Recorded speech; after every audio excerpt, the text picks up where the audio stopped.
Hello everyone, and welcome to this short meditation. So this can be used at the end of any yoga class, or if you just want to find some stillness. So finding a comfortable position, either sat or lay down, allowing the eyes to close.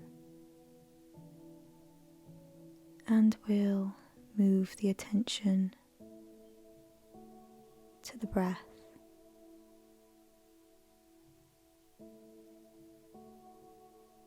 Not trying to change anything,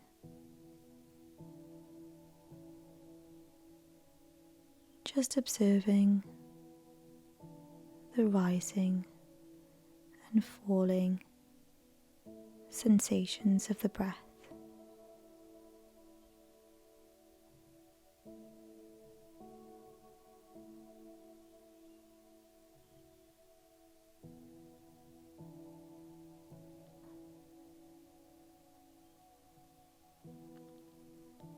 Just being still for a few moments.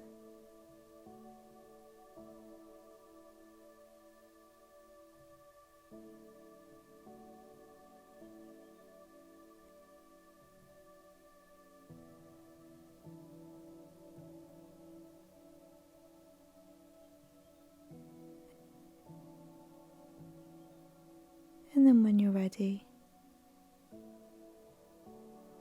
bringing the attention back to the body and slowly opening through the eyes. And thank you so much for joining me today. I really hope to see you again.